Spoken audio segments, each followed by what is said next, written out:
আমি শ্যামবাজার থাকি। তো শ্যামবাজার হচ্ছে নর্থ কলকাতার ঐতিহ্যপূর্ণ একটা জায়গা। যারা মোটামুটি নর্থ কলকাতায় থাকো তারা শ্যামবাজারের এই দেশবন্ধু পার্কটাও কিন্তু চেনো।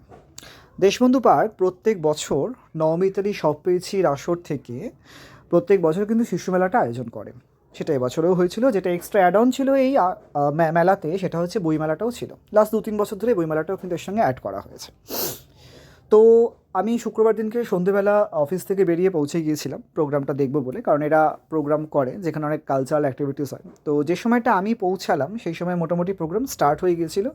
জ্ঞানীগুণী মানুষদের বক্তৃতা সঙ্গে সঙ্গে স্টার্ট হয়েছিল। এখানে যাওয়ার আমার দুটো প্রধান কারণ ছিল। এক হচ্ছে আমি এই ধরনের কালচারাল অ্যাক্টিভিটিস খুব পছন্দ করি, আর সেকেন্ড কারণ হচ্ছে আমার ভাইপো ডোডো এই নবমিতালি সব কিছুর আসরের সঙ্গে হচ্ছে যুক্ত।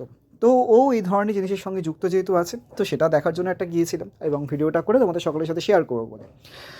এখানে ক্যারাটে, বক্সিং সব কিছুই শেখানো হয়, সেরকম নাচ গান আবৃত্তি সবটাই শেখানো হয়। আর ভিডিওটা আমি করেছি, দেখতে পাচ্ছ মেয়েদের একটা ক্যারাটে বক্সিং ছেলেদের সবই হচ্ছে। তো এখন কিন্তু মেয়েদের ক্ষেত্রে এই ক্যারাটে বক্সিং শেখাটা কতটা ইম্পর্টেন্ট, কারণ সমাজের যে অবস্থা।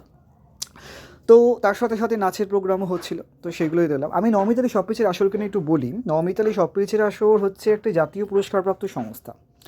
এরা প্রত্যেক বছর বছর এত ভালো ভালো কালচারাল অ্যাক্টিভিটিস করায় এবং নতুন নতুন ছেলেমেয়েদেরকে তৈরি করছে। এটা আজকে না, বহু পুরনো। আমি যখন ছোটো ছিলাম তখন থেকেই দেখে আসছি, বাট আমার অ্যাকচুয়ালি শেখা হয়নি। যাই হোক, তো এদের প্রোগ্রামের সঙ্গে গান নাচ সবই ছিল। এই যে ডোডোকে দেখতে পাচ্ছ, আমার ভাইপো, এর আগেও ভিডিওতে দেখেছো, এদেরও প্রোগ্রাম ছিল। তো তোমাদের সাথে সকলের সাথে শেয়ার করলাম।